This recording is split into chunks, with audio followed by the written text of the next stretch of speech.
Rams Camp Live, presented by Unify Financial Credit Union. My name is JB Long. I cannot tell you how happy I am to be here in Thousand Oaks with my friend, colleague, broadcast partner, a Super Bowl champion, DeMarco Farr. We are social distancing as we watch the first Rams ramp-up practice of training camp. And you're lucky those protocols are in place because I want to come over and give you the biggest bear hug. Virtual hug. Virtual. Have I even seen you in 2020? It's been a while. I see you on Twitter. I do. You know, I see you on Zoom, but personally, no. First time together in a while, man. Well, you look great. Yeah, thank you. So do you. We are so fortunate to have CLU, to have Thousand Oaks, to have this California climate. It's 85 degrees. There's a nice, easy breeze. Obviously, all the circumstances for training camp and the season ahead have changed. DeMarco, just bring us up to speed on your take on what we're endeavoring here with the Rams. Man, well, I mean, it's great to have the guys back on the field. It's fun to have football. I guess, you know, there's hope, there's optimism. I mean, I didn't think this was going to happen. Did you? I mean, but basketball's playing, baseball's back, soccer's going, so football's back on the field. So there's hope out there.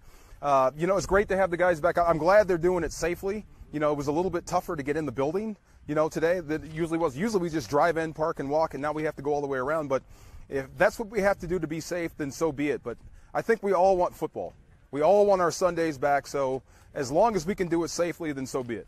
Yeah, daily testing as you enter the facility here in Thousand Oaks. All right, as you can see, the Rams are on the field behind us. They are donning their new bone practice uniforms, new look helmets as well. They're super sharp in the sun, I can tell you, from being here in person. And what we're going to try and do over the next 20 minutes or so is kind of hop around some of the position groups that are topical at the outset of training camp, including the quarterback, including the offensive line, including the linebacker. And each day, as we go through training camp live, we'll talk about a different group and also the Rams at kind of the 30,000-foot view. You're going to have to help me with number 3. You're going to have to help me with the your pronunciations. Yes, we'll just go place kicker 3 for right now. Yes. 3-for-1 kicking competition on for the Rams here as they count down to the new season. Week 1, Sunday Night Football against the Cowboys. Literally a month from today. Yeah. September the 13th. I blame you. You scared me when you talked about their D-line. What's coming the other way in Dallas? Oh, yeah. Oh, boy. They've made some additions. They did. Yeah. It leads us right into who we're talking about. Yeah. We'll worry about that in just a moment. But big picture, here's where we are in the course of training camp. The Rams and their coaching staff have been at this for the better part of 2 weeks now. They've onboarded. They've tested. They've gotten their physicals. They've gotten their equipment. And they've also gotten in shape. And so for the better part of the last week, they were going through walkthroughs, going through weightlifting and working out. Today begins a 4-practice period that they're referring to as ramp-up, which means as soon as next Tuesday, we could see padded practice and more of a traditional training camp look that we've gotten accustomed to down at UC Irvine in recent years. You know, I'm not going to be one of those old guys that says you need pads to be good. That's not the case. But look, I think this is a great way to start camp for everybody. I mean, ramping up is exactly right. Get yourself ready for camp. Get yourself ready for contact. Get yourself in shape. There's one thing when you run and it's being dictated. Run to this cone, take a left, take a right, and then sprint again. It's a little bit different when you have to read and react in football. So give yourself a chance to get in football shape before you put the pads on. And, you know, Sean McVay and company, they're pretty good at what they do. Getting guys ready, always on the cutting edge of training and how to rehab guys, giving them the proper amount of rest versus the proper amount of work. So ramping up seems like the appropriate term for what they're doing.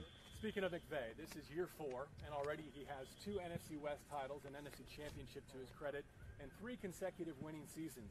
But last year may not have felt like a winning season in some people's eyes, and so they retool this year in a lot of ways.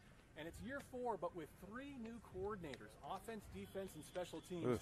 You combine that with the truncated offseason program, the virtual learning environment. What's the challenge over the next month between now and kicking off against the Cowboys for McVay and his staff? Wow. Defensively, it's a little scary, but, I mean, the names are the same, or for the most part, at least in some key spots. I mean, Jalen Ramsey, Aaron Donald on defense, so that kind of lets you, puts you at ease on defense. Offensively, Sean McVay is the guy on offense, so I know you're breaking in a new coordinator, but it's not like you're changing the offense or changing what you're doing. You're just adding to what you've already done. So hopefully the way the offseason has gone, it won't hurt you too much. But like you said, everyone in the NFL has to go through this. And I like what they said on Hard Knocks. There's only going to be one team out of 32 that gets this right. So I would bet on this group, at least from the top down, Sean McVay and his football, the love of the game. It's not going to stop him from getting Jared Goff to where he needs to be or this offense from where it needs to be, no matter what. not being around your guys, breaking in new coordinators, I don't think that's going to change anything in this offense or how they approach it. Well, some of that continuity that they're depending on is obviously at the quarterback position. And the competition behind Jared Goff for the right to be his backup is one of the more intriguing ones here in Thousand Oaks over the course of August. But let's start with QB1. And as he enters this season, his fourth in the Sean McVay system, what are your expectations for Jared? Well, it's year 5, man. I mean, if you look at in the league, if you look at some of the greats, Russell Wilson, I think he had his best numbers to date, or at least to that point in his career in year 5. Tom Brady, Aaron Rodgers, they're all the same. So in year 5, I mean, just as a pro, you have some money in the bank, you have some confidence about yourself. There's nothing about the league you don't know. So it's time to turn it on as a fifth-year guy, especially as a quarterback. So, and I want to make this point, JB, you're not just a football player in year 5. You are a bona fide football star if you make it in the league this long. So, you know, it's time for Jared to put it in overdrive, put it in the 6th gear, and put the team on his back, so to speak. So he's got the goods. And I remember way back in, 2016 when they were debating between Carson Wentz and Jared Goff, they said Carson Wentz, his first 4 years may be better, but years 5 through 10 is going to be all Jared Goff. And I can remember thinking, man, I wish we had like a time machine. Just jump me to year 5. Well, here we are. And look at what he's gone through. He got beat up, went to a Super Bowl, went to 2 Pro Bowls, scrapped it out last season, still had a winning year. That's a lot of experience that should set up for a hell of a year 5. Yeah, I mean, he fell short of the Pro Bowl bar that he set for himself in the 2 prior seasons, but he did statistically still put up some really good numbers despite a deficient offensive line and running game. And we'll talk about that over the course of the next month as we go position group by position group with the Rams. They did roll him out more than any quarterback in the league, and a lot of that had to do with the offensive line, which we'll get to in a moment. I think Jared needs to be better against pressure. Right? We all know that. He needs to be better beyond that first read. Probably the 2 big-ticket items I'm looking for in year 5 in the league, as you said, in year 4 in Sean McVay's system. Now, it's interesting to me that in this coronavirus environment that we're in, where you're not just one snap away as a backup, but one positive test or quarantine away, there is not another quarterback on this training camp roster for the Rams who's taken an NFL snap. John Wolford is the only quarterback who's even worked with Sean McVay in person prior to reporting. How do you frame that in the context of the 2020 year? I think we both like Wolford. We like the way he played in the preseason.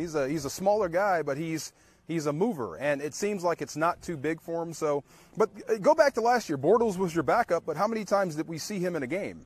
I mean, not much. Sometimes in mop-up duty. So that one time in Pittsburgh, less than ideal. Yeah, definitely. Yeah, but I mean, Sean McVay, Jared Goff. I think Jared Goff, as a quarterback, has a pretty good idea of how to protect himself. And going back to what you said about being better under pressure, not just making the play or finding a way to get the ball out and having something positive happen. When it's dead, it's dead. Find a way or a space to dead the football, live to fight another down, give yourself another chance to play, or dead it, punt it, let your defense go out and get the ball back for you. So you don't have to do too much or know when you have to do more. You know what I mean? Especially under pressure. But you can tell when you're out there watching these guys, these defenses, how they were attacking Jared Goff, and it was exactly that. They were coming after him. I don't think that's going to change much, so I'm right there with you. When the whole world seems to be crashing down on your shoulders, be a little bit better, be a little bit more poised, or find a way to dead the ball and move on to the next down. Well, between the new CBA and also COVID-19, the NFL has adopted expanded active rosters, expanded game day rosters, expanded practice squad rosters. And so I wonder if that doesn't necessitate or facilitate keeping 3 quarterbacks on a Sean McVay roster for the first time, and maybe even 4 if you include the practice squad. And they have a couple of college free agents that I find intriguing. Bryce Perkins, already some rumblings about him being used in a Taysom Hill type capacity. Yes, please. He would take Wolford for that number 2 job after accounting for 67 touchdowns in 2 seasons at Virginia. And then also Josh Love, who was a childhood Rams fan, Dodgers fan, and then the Mountain West Conference Player of the Year. All right, we need to test that, though, his Rams knowledge, just to make sure. A lot of people, when they come here, they say they were Rams fans for life.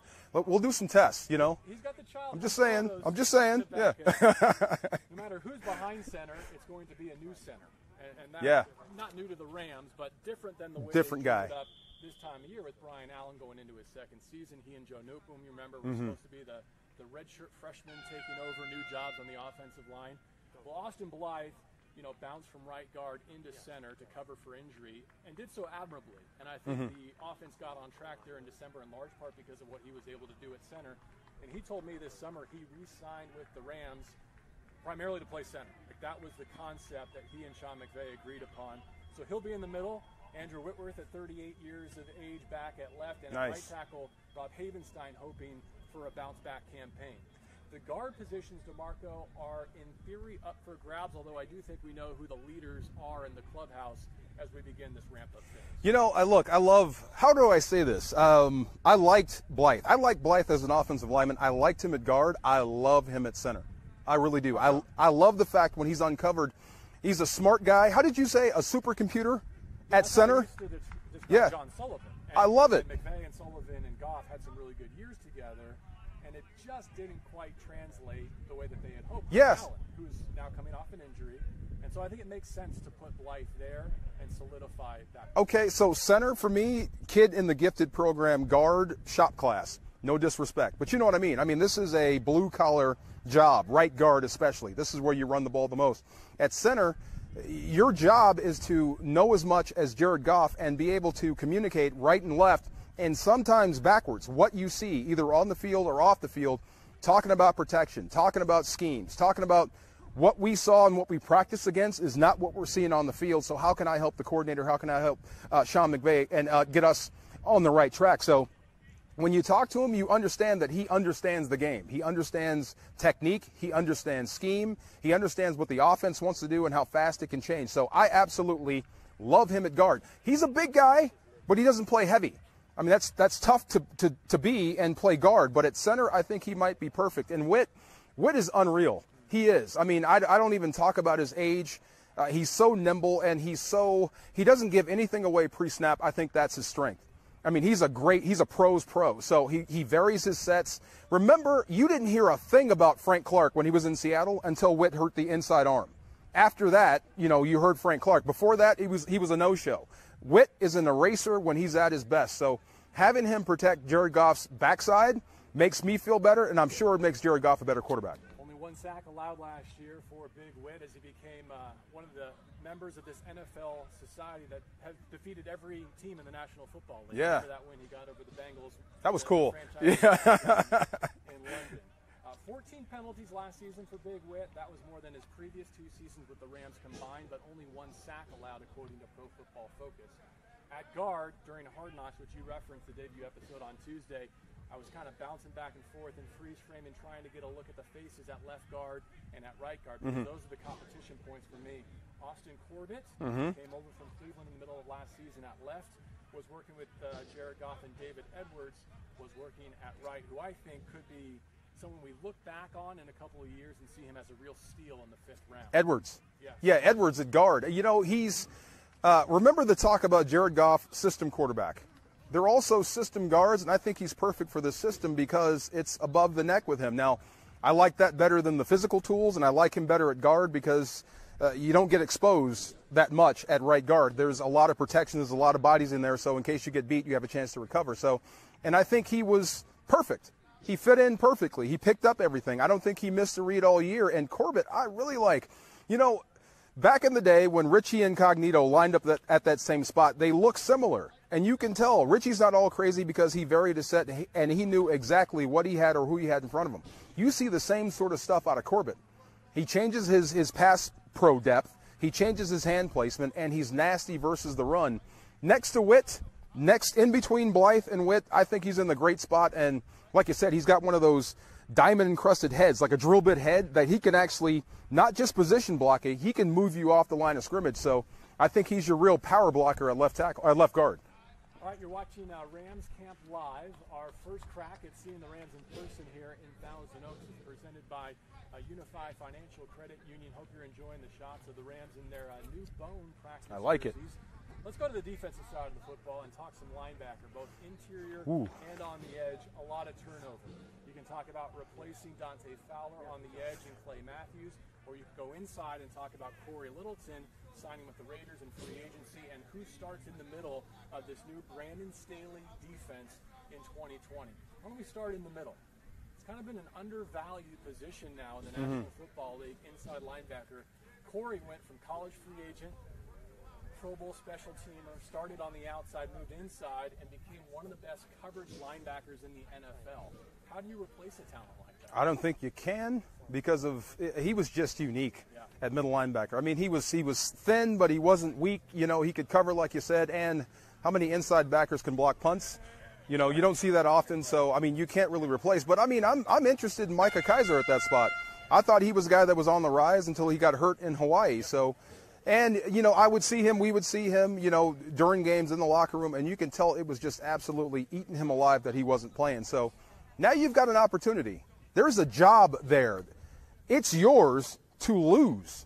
Even the green dot. I mean, you're a starter as of today, so all you have to do is hold it. So it's going to be tough. He's going to face some stiff competition, not just with guys behind him, but keeping everybody on the same page as a defense. That's a tough job. So, but... You know, I hope he's up to the task. But, like you said, it's his to lose. You mentioned the name Micah Kiser and referred to his injury. That was in preseason game number 2 over in Honolulu against the Cowboys. Torn pec there, cost him last season. Again, being looked to as a potential starter on the inside at linebacker for the Rams. Travon Howard got some great experience in the month of December. Had a couple of good reps that I think caught the eye of Sean McVay, especially in coverage. You wonder if they might try and build off of that with the TCU product. They did also draft in the 7th round Clay Johnston out of Baylor, and the area scouts will tell you they think they got a steal in this pick because he was injured in the 2nd month of the season at Baylor, ripped up his knee, so he's still getting right physically, but if and when he does, he can provide some valuable depth at inside linebacker as well. The great Satchel Paige, the baseball player, said that never look back, they could be gaining. I think you should say that about Micah Kiser, but everyone's going to get an opportunity in there, and it's all about feel. If you can handle what's coming in off the sideline, if you can get everybody lined up, and this is the thing that scares me about inside linebacker, especially when you're calling plays, you're not going to have preseason. You know, when things kind of change on the fly and you're not prepared, what do you check to, and can you get everybody lined up and on the same page on the fly? So you're going to have to do that in the regular season, whoever is that starting middle linebacker. Troy Reeder got some time last year. He'd be another option. Yeah, and Ken Young, who is part of the Marcus Peters trade, contributed on special teams. Can he compete on the depth chart to maybe get his opportunity on defense here in 2020? All right, let's go to the edge now. And the Rams are replacing 19.5 sacks year to year between Dante Fowler and Clay Matthews. This is interesting in a lot of respects, including the fact that Brandon Staley, new defensive coordinator, made a name for himself with Vic Fangio, working with this position in Chicago and in Denver with some supreme talent. Does he have supreme talent here? That remains to be seen. He did bring Leonard Floyd with him from Chicago. You know, I haven't seen Floyd up close, like personally, but, you know, he stands out on film. I hear he's pretty tall, so can't wait to watch him go. But his versatility is going to be huge. Great pickup. Clay Matthews and Fowler, the plays they made, I think Fowler left some on the table. I mean, he could have made more plays than he did last year, and I think Clay Matthews made every play that he made. You know what I mean? He made exactly as many plays as he could have made. So I think there's opportunity there. I hope Samson Ebukam is, you know, when you watch him, he seems like he's training well. I hope that translates to the field. The guy that's so intriguing at outside, the edge, is Obo Okoronkwo. Yes. Man, you see the explosion, man. I mean, absolutely. The guy is athletic. He can go, and when it's time to pin your ears back and go, I don't think there's a faster guy off the edge on this football team. Now there's going to be issues and situations where you're going to have to actually play outside backer. It's not just rushing the passer. So we'll see if he's grown, or if you can find a place just to make him a specialist. But either way, you've got to get that guy on the field in pass rush situations. Speaking of getting on the field, one of the Rams' top draft picks from the spring from April was Terrell Lewis out of Alabama, who can help out at that position. When he's right physically, he's got all the tools to contribute in that manner. Unfortunately for Lewis and for the Rams, he began this training camp on the COVID-19 list. Oh, boy. Positive test this summer. And so, you know, needing to demonstrate some negative tests and be asymptomatic, he is not with the Rams in the full capacity that you might expect in this ramp-up phase. But hopefully by the early part of next week, when they are going padded practice, Lewis will not be too far behind, because he's a presence that I think they are truly counting on right away in this 2020 campaign on the edge. I have a name. Can I call him Tool Belt Lewis? Because, like you said, he does everything. He's got it. He's got the hammer. He's got the mallet. He's got everything you need for whatever circumstance. So if you're playing Kansas City and you got to catch Mahomes or Russell Wilson in division, and you got to catch that guy, he can morph into that. Or if you're playing the run, if you got Baltimore on the schedule that week and it's a thinking man's outside linebacking game where you can't overcommit, he can do that too. So as long as you get him here and keep him healthy and keep him active, like you said, I think he's going to, be an impact player this year for the Rams. How about against Kyler and Russ, two of the shorter quarterbacks in the NFL who you'll see twice per season? That wingspan. It's that time of year where we're talking a lot about LeBron and the Lakers, right? Yeah. Terrell Lewis has measured with a LeBron James wingspan. Woo, my gosh. On the edge. I know you guys are up in the booth in Arizona, so you never lose sight of Kyler Murray. You did? At field level, he disappears and reappears all the way on the other side of the field. So, yeah, I mean, keeping those smaller quarterbacks in the pocket is tough, but the longer the wingspan, the better that's going to be. All right, we are so glad that you've been able to join us for Rams Camp Live, presented by Unify Financial Credit Union. This is only day one. Again, it's the first of 4 ramp-up practices for the Rams as we are underway with training camp. As of Tuesday, we'll be looking at padded practice. Hope you enjoyed this peek into the facility where all the proper COVID protocols are in place. DeMarco, so refreshing to see you in person. Yes. And keeping our social distance, we'll don our masks. See your face. and get back to what we do so they can do what they are doing here at Cal Lutheran. Once again, in their new bone practice uniforms, the helmets glistening here in the Southern California sunshine. We'll be back tomorrow with my other broadcast colleague, Maurice Jones-Drew. We'll talk about Cam Akers in the running back position, among other position previews. Thanks for joining us on the Rams social channels for Rams Camp Live, presented by Unify Financial Credit Union.